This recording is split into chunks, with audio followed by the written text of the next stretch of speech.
Hi everybody, today I'm going to be doing a book review on All the Light We Cannot See by Anthony Doerr. It's a historical fiction novel and it's around 500 pages. It was published May 6th of 2014 and it won the Pulitzer Prize the very next year in 2015. If you don't really like longer books or historical fiction books, I wouldn't necessarily suggest this.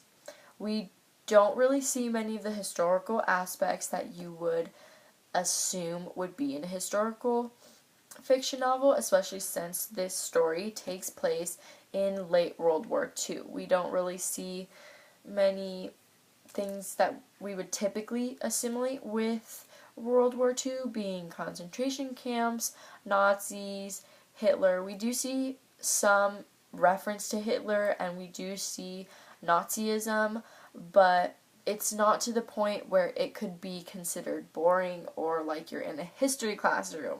I would not have been able to read this entire book if it was like that, because I personally do not like historical fiction novels.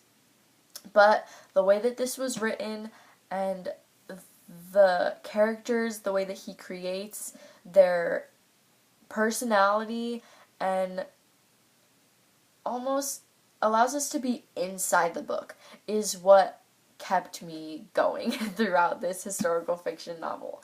So, as I said, it takes place in late World War II, but it takes place in this French city called Saint Malo. So, we have our three main characters who are all very affected by World War II.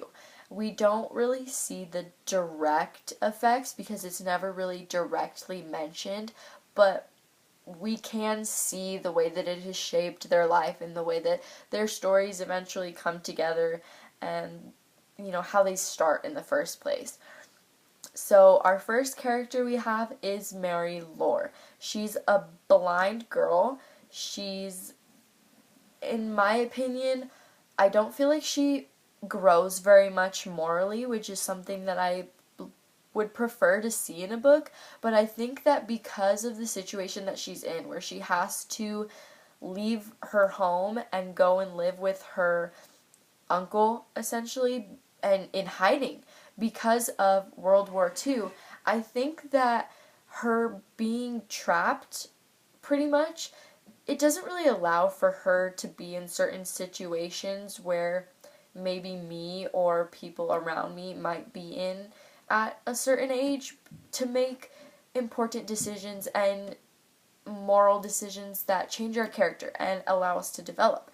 But because of this time period that she's living in, I don't feel like she has those chances, and I didn't really like that.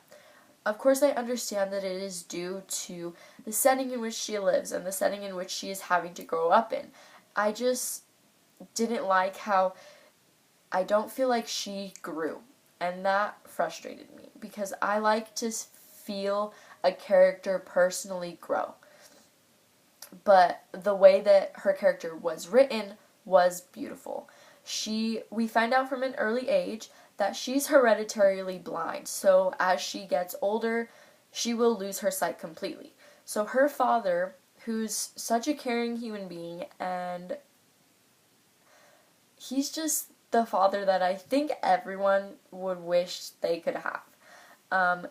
He takes it upon himself to build a model of Saint Malo so that way she can study and essentially create a mind map of the town so that way when she does become completely blind, when that day comes, she can still continue to be able to have the freedom that other children and other people might be able to have, which I think is so important because I think one of the main things that we are supposed to pay attention to in this book that the author wants us to realize is that life can be so fragile and so beautiful, and in the simple things like sight that we don't even realize that we take it for granted every single day because we're so used to seeing it. And the way that he describes sight through her senses, like her touch, her smell, her taste, her hearing, is so I've never seen anything else or read anything else like it. And I think that that is one of the things that made his overall language and overall smoothness of his writing, I suppose, works so well for him in allowing the reader to feel and be involved in this book. So, our second character that we follow is Werner. He is an orphan. He is a smart child, however, he learns to fix up radios, something that is really cool, in my opinion, and it actually allows him to be able to go to this elite academy for Nazis, for Hitler's youth. Of course, he being such a young child, he doesn't really have a moral stance on many things, and I think that throughout the novel he is constantly like, is this right, is this right, is this right, I don't know. And I think that he stays quite neutral, which I also didn't like, because I like to see characters develop their character to the point where they know what they like, what they don't like, what they believe in, what they don't believe in. And it frustrated me that I don't think he really got to that point where he knew in his head what he wanted and what he didn't want until he met Marie, which was beautiful, but I'm not going to spoil anything, or at least I'm going to try. So he becomes a Nazi soldier, and him becoming a Nazi soldier, I don't think takes away from the way that a reader might feel towards him, because we see that not all Nazi soldiers are these horrible human beings.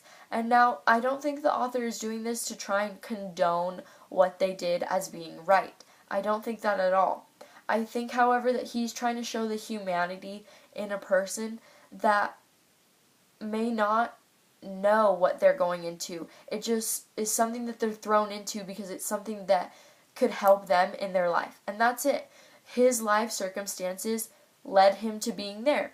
It was a better option than going into the mines where his father died when he was young. You know, he did have to leave his sister, kind of, which is hard because the connection that they have is really the only connection that he has with anyone. So that is kind of sad, but she, I think, is also an important character, although she's not a main character, because she does call him on his crap. She questions him and says, are you really going to condone this? You know, you really think that this is right? And I do think that that makes him think, but I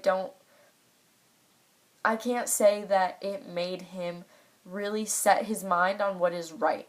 And I just couldn't get with that, I guess. Our third character is Von Rumpel. So he, to me, was a very static character. He's a Nazi soldier on a mission, and that's really it. I didn't see any growth. There was really nothing. I didn't see much substance. I didn't really feel for him. I didn't feel a connection with him at all.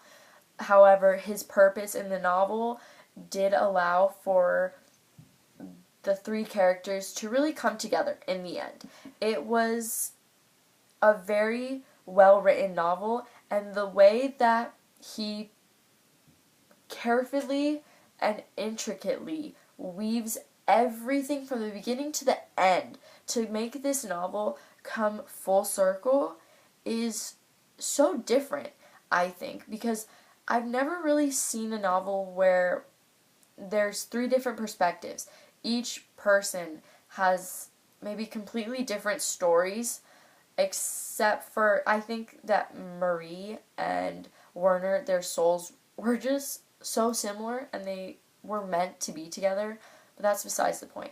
I think that the dad's career being a locksmith at the National Museum, the Hitler's search for relics, the Nazi soldier being sent to search for a specific relic, the museum trying to preserve this cursed jewel, being that relic, sending it off with Marie's father, Werner, ending up in St. Malo, being a Nazi soldier, the Allies bombing the French city St. Malo. It all just led so perfectly for it to come full circle and for all of them to meet together. But I could not stand the fact that it went so quick. I was waiting most of the novel for them to finally meet and get together, and it was just so short-lived, and there was such few interaction, and that was so frustrating because I did become so attached to Werner more than I did Marie, and not being able to see Marie and Werner interact as much as I would have liked them to was heartbreaking. Especially with the ending of this novel, it just, it does, I believe, really convey the purpose that the author is trying to get at. That is, life is precious, and maybe people are meant to be together, maybe people are not, but I believe that everybody's paths at some point cross each other, and he shows that so perfectly, how 3 different lives started off different can tie together and end together, and that was just beautiful. So I would have given this book a 5 out of 5 if I would have seen what I had complained about. I didn't really see much moral growth, much character growth, which I would have liked to see more of, because I feel like at the end of a book, when I feel like I see so much character growth within the narrators or the protagonist or the antagonist, it does make me feel connected to a book, and it does make me like a book more. It makes me think about my life choices. But really, this book, it was sad, and I connected to the character, but only to a certain extent, because I really didn't think that I could get fully inside that character. I could get fully inside his writing and the feelings that they were feeling, the city and the beauty of it all, and the smell and the sound of the ocean, and the smell of her bread. I could feel all that, but I could not really feel as much as I would have liked to with the characters themselves. So that was a little frustrating. But overall, this was a great book, and I would recommend it to anyone who wants to read maybe not a teen novel, maybe not an adult novel, but something to up your reading skills, I suppose. Something, maybe you want to try something new and move up from your romance novels and up to a more sophisticated and a more formal written novel. So that's all I have to say about this book. I really liked it, and I hope that if you decide to read it, you do too. Let me know what you think of this review and this book. If you read it, tell me what you thought of the characters, and thank you for listening.